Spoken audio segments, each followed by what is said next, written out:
Hello everyone, स्वागत है आप सभी लोगों का मैथ्स डिप्लोमा क्लासेस में। इस वीडियो में हम लोग इंडस्ट्रियल इंजीनियरिंग का एक बहुत ही महत्वपूर्ण टॉपिक को पढ़ेंगे, जिसको हम लोग इंडस्ट्रियल एक्सीडेंट्स भी कहते हैं। इसके अंतर्गत हम लोग देखेंगे इसका परिचय क्या है, इंडस्ट्रियल एक्सीडेंट्स होता क्या है, इसकी परिभाषा को समझेंगे और इसका क्लासिफिकेशन भी देखेंगे। आपके बोर्ड एग्जाम में अक्सर ये क्वेश्चन पूछ लिया जाता है, तो इसको आप अच्छी तरीके से और पूरा वीडियो पढ़ें। ये वीडियो कोशिश मैं करूँगा कि पूरा ये वीडियो ज़्यादा लंबा ना हो। अगर आपको यह वीडियो समझ में आता है तो इसको शेयर करिए अपने दोस्तों में। अगर आप इस चैनल पर न्यू हैं तो चैनल को सब्सक्राइब भी करिए, ताकि जो नए वीडियो मैं डालूँगा इस पर तो आपको आसानी से वो मिल जाए और आपको इधर उधर भटकना ना पड़े। चलो शुरू करते हैं हम लोग इंडस्ट्रियल एक्सीडेंट को। तो इसका सबसे पहले परिचय देखते हैं। ये इस इंट्रोडक्शन के बारे में देखते हैं, आखिर है क्या ये। तो जैसा हमें पता है कि जैसे जैसे इंजीनियरिंग के क्षेत्र में, यानी सिविल, विद्युत, रसायन, धातुकर्म आदि चीज़ों में तकनीकों का जो जैसे विकास हो रहा है, जैसे विकास हो रहा है, तो वहाँ पर जो मजदूर होते व्यक्ति होते हैं, वो तरह तरह की मशीनों, उपकरणों, वाहनों आदि से क्या जाते हैं, वाहनों आदि से क्या कहते हैं, घिरे रहते हैं, घिर जाते हैं, आदि से घिर जाते हैं। ये घिरा होगा यहाँ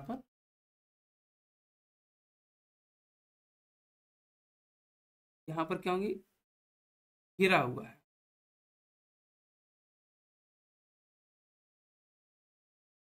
जिससे कि वहां पर एक्सीडेंट यानी दुर्घटना होने की संभावनाएं बढ़ जाती है। और इंजीनियरिंग के क्षेत्र में दुर्घटना जिसमें किसी प्रकार का अनिष्ट को कहा जाता है। जैसे कहीं पर कोई वर्कर कार्य कर रहा है, तो दुर्घटना बेसिकली क्या है, एक एक अनडिजायरेबल एक कंडीशन होती है जो कोई भी नहीं चाहता कि किसी के साथ हो, चाहे वो किसी व्यक्ति विशेष के साथ हो, चाहे वो मशीन के साथ हो, चाहे वो भवन के साथ हो, और चाहे किसी उपकरण के साथ हो। दुर्घटना होने से, जैसे हमें पता है कि दुर्घटना होने से हमारी जान और धन दोनों की हानि होती है। उद्योगों में दुर्घटना घटित होने के बाद पुनः सामान्य कार्य स्थिति बहाल में समय लगता है। यदि कहीं पर दुर्घटना हो जाती है किसी इंडस्ट्री में, तो बेसिकली चीज़ों को फिर से होने में समय लगता है। जब ऐसा होता है तो हमारा प्रोडक्शन क्या हो जाता है, रुक जाता है, बाधित हो जाता है, और जिससे हमारी प्रोडक्टिविटी क्या हो जाती है, डिक्रीज हो जाती है। भाई प्रोडक्टिविटी होती क्या है, जो हमारी प्रोडक्टिविटी होती है, प्रोडक्टिविटी यानी उत्पादकता, ये होता क्या है, ये बेसिकली क्या होगा, आपका आउटपुट आउटपुट बटे इनपुट। तो जब कभी भी इंडस्ट्री में दुर्घटना या फिर एक्सीडेंट हो जाता है, तो हमारा आउटपुट क्या हो जाता है, वो कम होने लगता है। क्यों? क्योंकि भाई दुर्घटना होने पर जो कार्य होता है वो बंद हो जाता है। तो हमें क्या करना पड़ेगा, प्रोडक्टिविटी बढ़ाने के लिए जो दुर्घटना हो उसको अवॉइड किया जाए। जो उद्योगों में जो दुर्घटनाएं होती हैं, सामान्यतः मानवीय लापरवाही अथवा मानवीय भूलों के कारण होती है। जो दुर्घटना होती है, ऐसा नहीं कि कोई जानबूझ के करता है। ये बेसिकली क्या होता है, या किसी की लापरवाही या किसी गलती या भूल के कारण होता है। इसके प्रमुख कारण जो हैं, जिसमें प्रमुख कारण क्या है, श्रमिक का प्रशिक्षित ना होना, मशीन का खराब होना और वातावरण प्रदूषित होना आदि होता है। तो जब उद्योगों में जब एक्सीडेंट होते हैं, तो जनरली देखा गया है कि जो आपकी मशीन है वो खराब रहती हैं, श्रमिक जिस मशीन पे कार्य कर रहा था उस पर उस अच्छी प्रॉपर ट्रेनिंग नहीं होती है, और वातावरण भी बहुत ज़्यादा ही खराब होता है। कहने का मतलब जो वर्किंग कंडीशन होता है वो खराब हो, जैसे वहाँ पे गर्मी ज़्यादा हो गई या फिर ठंडी ज़्यादा हो गई, लाइट नहीं हो गई, ये सारी सब क्या है, वातावरण को, हमारे जो वर्किंग कंडीशन उसको क्या करती हैं, प्रदूषित करती हैं। इससे क्या होता है, और जिससे ये होता है कि दुर्घटना होने की चांस क्या हो जाती हैं, बढ़ जाती है। इसके परिचय में आगे देखते हैं हम लोग। तो इसकी आगे देखते हैं। दुर्घटना से श्रमिक के आत्मविश्वास में कमी आती है। दुर्घटना से दुर्घटना से श्रमिक के आत्मविश्वास में क्या होती है, कमी आती है। जैसा आप लोग देखा ही होगा, जब कभी हमको हम लोगों को कभी चोट लग जाता है तो हम लोग वो काम क्या करते हैं, नहीं करते, डरते हैं। उसी तरह से उद्योग में यही होता है, उद्योगों में भी यही होता है। अगर किसी कारखाने में अगर कहीं पे चोट लग जाती है किसी को, तो जो श्रमिक होते हैं उनके आत्मविश्वास में कमी आती है, जिससे कारखाने में डर का माहौल बना रहता है। इससे जब डर का माहौल बनेगा तो जो उसकी उत्पादन क्षमता क्या होती है, वो भी क्या हो जाती है, कम हो जाती है। और जो दुर्घटना होती है उससे जान भी जा सकती है और अपंग भी हो सकता है। तो कुल मिला के हमें क्या करना है, दुर्घटना को कम से कम मतलब होने ही नहीं देना है। और यदि किसी यदि किसी उद्योग में यदि कोई किसी मजदूर की जान जाती है या फिर वह अपंग हो जाता है, तो जो उद्योगपति होता है उसको मुआवजा देना पड़ता है। क्या, उसको मुआवजा देना पड़ता है। जिससे क्या होता है, उसका प्रोडक्टिविटी क्या हो जाता है, डिक्रीज कर जाता है। क्यों? क्योंकि उसका सेम आउटपुट के लिए आउटपुट भी कम हो रहा है, और उसका आउटपुट और उसका जो इनपुट यानी जो धन होता है वो भी बढ़ता जा रहा है। तो जिससे क्या हो रहा है, आपका प्रोडक्टिविटी क्या होती जा रही है, डिक्रीज कर जाती है। और साथ में क्या होता है भाई, धन तो जाता ही जाता है, उसके साथ कार का भी नुकसान होता है। क्योंकि वो पर्सन क्या जो जिस पर्सन के साथ अनिष्ट या दुर्घटना हुआ है, वो कार्य भी करने में असक्षम हो जाता है। और हमें ये भी पता होना चाहिए कि प्रत्येक वर्ष विश्व में हजारों श्रमिक औद्योगिक दुर्घटना में अपनी जान को गंवा देते हैं, जिससे उद्योग, समाज और देश को बहुत बड़ा नुकसान हो जाता है। क्योंकि अगर मान लीजिए कि यही एक्सीडेंट कहीं पर किसी साइंटिस्ट के साथ हुआ, तो आपको पता है उनका माइंड कुछ अलग लेवल कार्य करता है। तो जब वो चले जाते हैं दुनिया को छोड़ करके, तो उनके साथ वो नॉलेज भी चला जाता है। तो जो समाज है और देश को भी बड़ा नुकसान होता है। तो यह छोटी चीज नहीं है। तो इसीलिए इसी चीजों को ध्यान में रखते हुए आजकल इंडस्ट्रियल सेफ्टी पर विशेष ध्यान केंद्रित किया जा रहा है।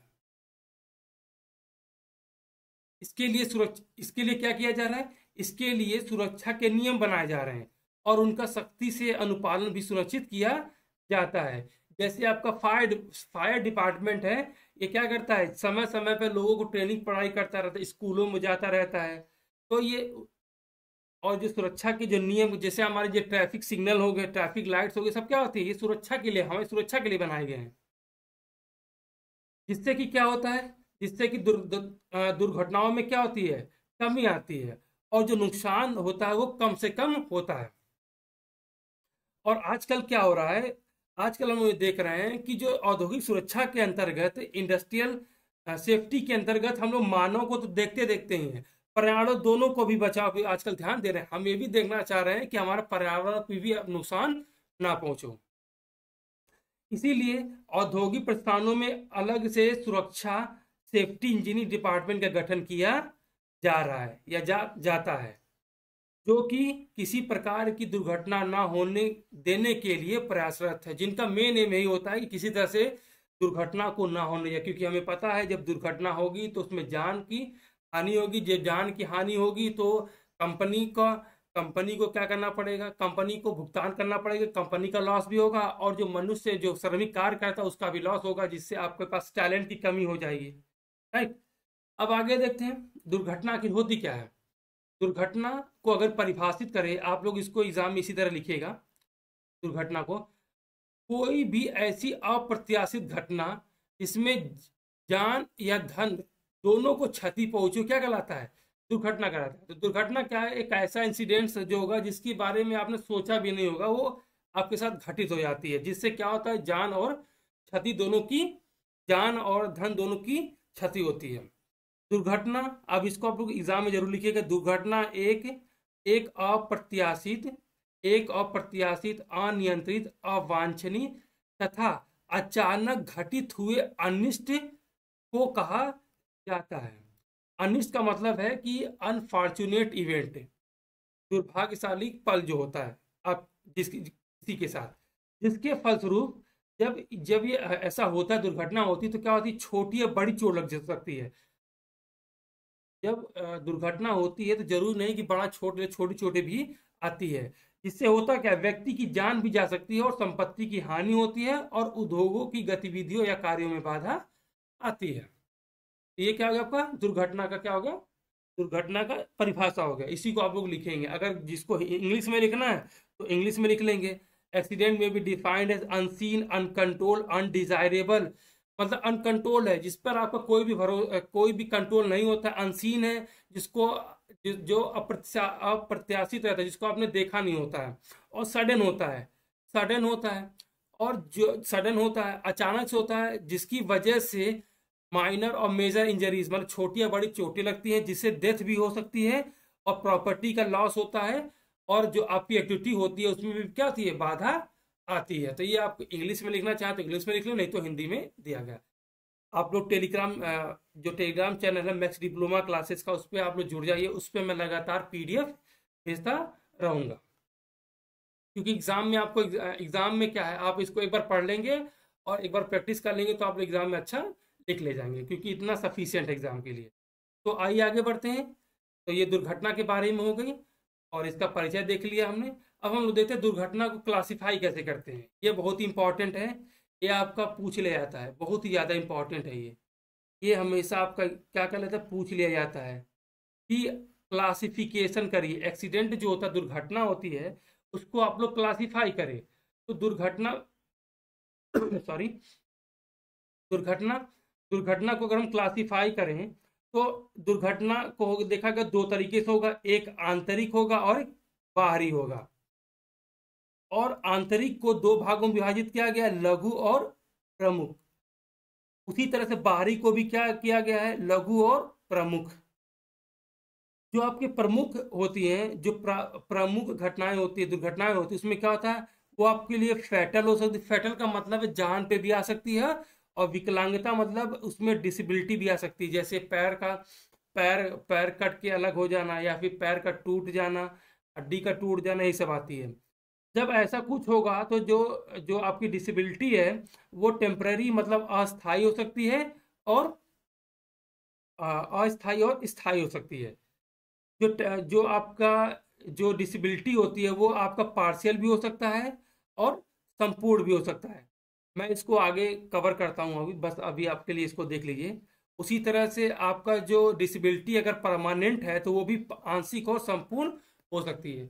आइए इसको वन बाय वन करके देख लेते हैं, अभी आपको सब समझ में आ जाएगा। मैं समझा रहा हूँ उसको आसानी से। तो इंजरी को हमने देखा था, जो आपका क्या था, ये आपका जो आपका एक्सीडेंट था वो दो भागों में था। एक्सीडेंट किस में था, एक आपका आंतरिक था और एक आपका बाहरी था। तो उसी को देखते हैं हम लोग।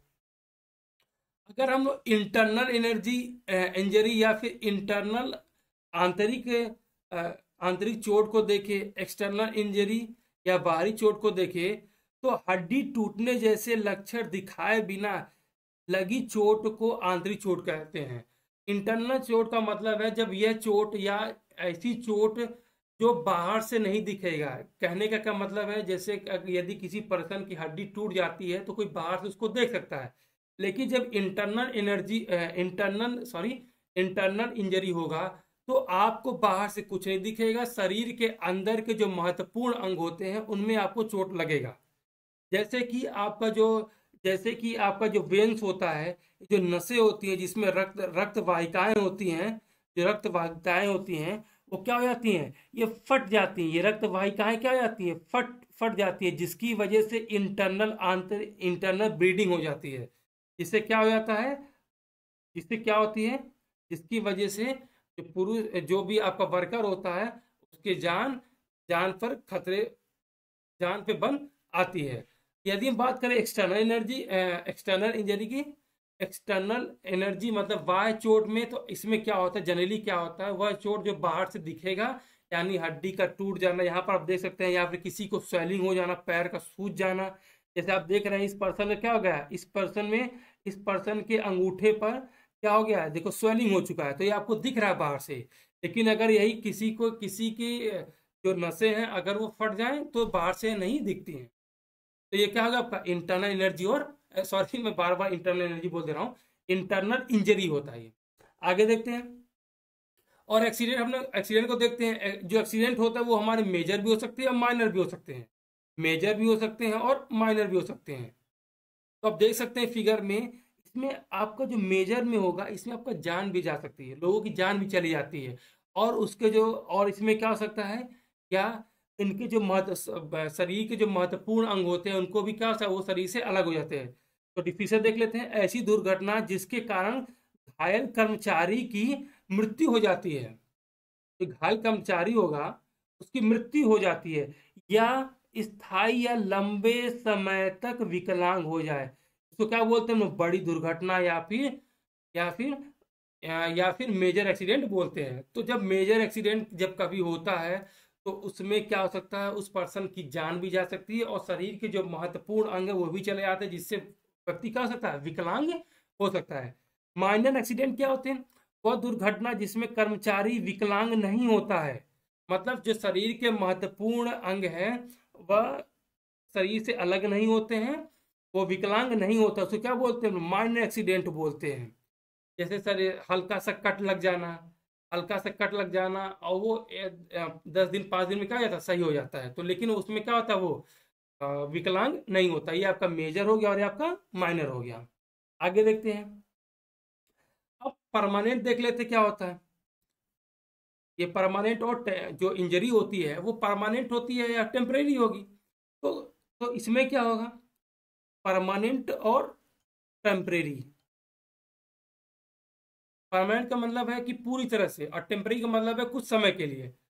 तो इसमें क्या होता है, घायल कर्मचारी, जो परमानेंट होता है, घायल कर्मचारी हमेशा के लिए विकलांग बना देना क्या कहलाता है, यह स्थायी दुर्घटना कहलाती है। तो ऐसा मेजर एक्सीडेंट जिसमें कोई घायल कर्मचारी है, यदि यदि वह यदि उसके शरीर के कोई अंग कट जाए, हाथ पैर कट जाए, जिसकी वजह से पूरी तरह से क्या हो जाए, वो विकलांग हो जाए, तो क्या बोला जाएगा उसको, परमानेंट बोला जाएगा।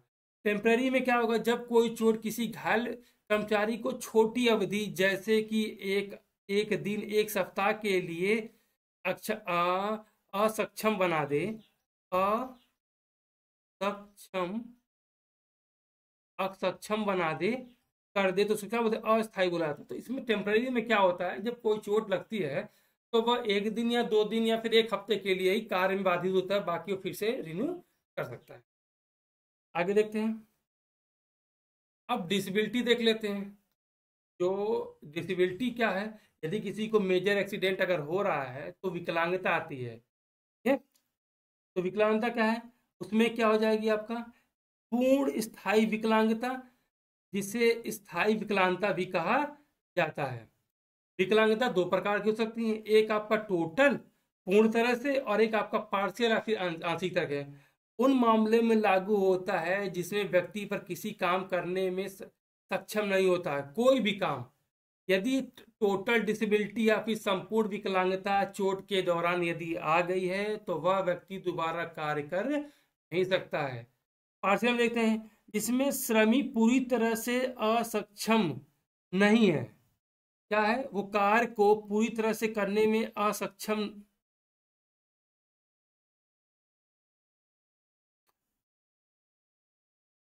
यदि कोई व्यक्ति यदि कोई व्यक्ति मैं लिख देता हूँ थोड़ा सा,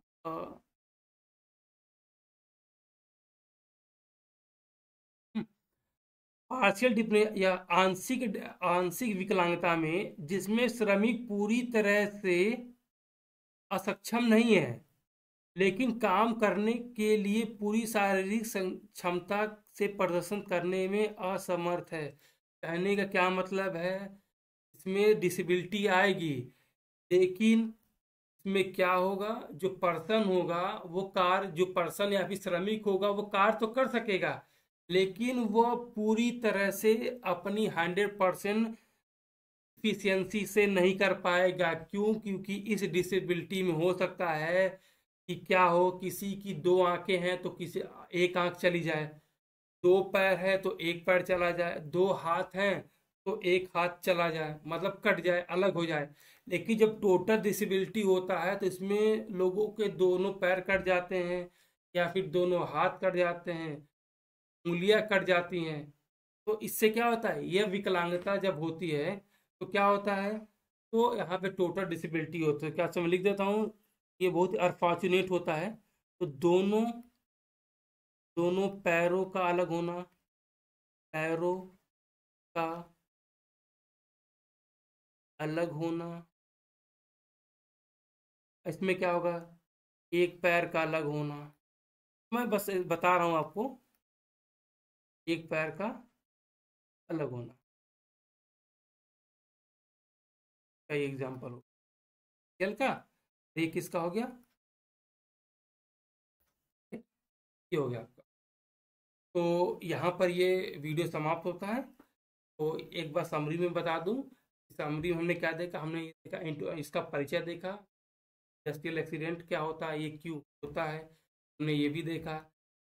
इंडस्ट्रियल एक्सीडेंट क्या होता है, ये अवांछनीय होता है, इसकी आप कल्पना नहीं कर सकते हो, ये सडन होता है, जब ये हो जाता है तो व्यक्ति की जान भी जा सकती है, धन की भी हानि होती है। आपका जो कार्य होता है वो भी, कार भी क्या होता है, कार भी रुक जाता है, जिसकी आपकी प्रोडक्शन भी रुक जाता है। इसको हमने क्या किया, इसको क्लासीफाई भी किया, दुर्घटना को हमने देखा आंतरिक होती है, और बाह्य होती है। आंतरिक जब होती है तो वो भी आंतरिक को दो भागों में विभाजित किया है, एक आपका मेजर या फिर माइनर। जब भाई आपको जब चोट लगता है तो एक तो शरीर के अंदर लगेगा और शरीर के बाहर जो दिखता है, लगता शरीर पर है, लेकिन कुछ ऐसे चोट होते हैं जो बाहर से दिखते हैं, उसको हम लोग बोलते हैं एक्सटर्नल या फिर बाय बाय इंजरी, ठीक है। और कुछ ऐसे हैं तो जो शरीर के अंदर से दिखते हैं, मतलब शरीर के अंदर होते हैं। तो दोनों में ही हमारी जान जाने की संभावनाएं बनी रहती है, ठीक है। तो इसी तरह से हम लोगों ने इसको क्लासीफाई किया, फिर देखा हमने मेजर एक्सीडेंट देखा, माइनर एक्सीडेंट देखा। मेजर हमने देखा कि हो सकता है, मेजर में क्या होता है भाई जान भी जा सकती है, फिर कोई विकलांग हो सकता है। और माइनर में क्या हो सकता है, छोटी मोटी चोट आती है, एक हफ्ते दो हफ्ते या फिर एक दिन या 10 दिन के बाद उसका फिर से रिज्यूम कर लेता है। परमानेंट में क्या हो जाती है, परमानेंट जब इंजरी होती है, डिसेबिलिटी होती है, तो इसमें क्या हो जाता है, लोग जो अपना कार्य है पूरी तरह से क्या कर लेते हैं, वो कार्य को रिज्यूम कर ही नहीं पाते, मतलब कार्य को कर ही नहीं पाते। और जो टेम्पररी में होता है क्या होता है, कुछ दिन बाद अपने कार्य को रिज्यूम कर लेते हैं। टोटल डिसेबिलिटी में देख लेते हैं हम लोग, टोटल डिसेबिलिटी में क्या होता है, वो जो पर्सन है वो कार्य को कर ही नहीं पाएगा, वो करने के सक्षम ही नहीं रहेगा। लेकिन अगर किसी को आंशिक होगा, जब आंशिक होगा तो वो क्या करता है, कार्य को कर सकता है, लेकिन अपनी अपनी पूरी क्षमता से नहीं कर सकता है। तो आशा करता हूँ कि आप लोगों को ये वीडियो समझ में आया आया होगा। अगर कोई सुझाव हो तो कमेंट बॉक्स में जरूर जरूर लिखिएगा, और इस चैनल से जुड़े रहिएगा, क्योंकि मैं आपका एग्ज़ाम भी आने वाला है, संभवतः हमको लग रहा है 22 तारीख से शुरू होने वाला, 22 जून से। तो इस पर आप लोग लगातार देखते रहिएगा, और ये जो कंटेंट होगा वो मैं डेली अपलोड करूँगा। तो आपको कहीं पर ढूंढना नहीं पड़ेगा, ये PDF हिंदी में मिलेगा आपको। अगर आप लोग Telegram channel max diploma classes पे जुड़ते हो तो वहाँ पर मैं इस लेक्चर का PDF है तो मैं डाल दूँगा। तो मिलते हैं अगले वीडियो के लिए, अगले वीडियो में। तब तक के लिए धन्यवाद।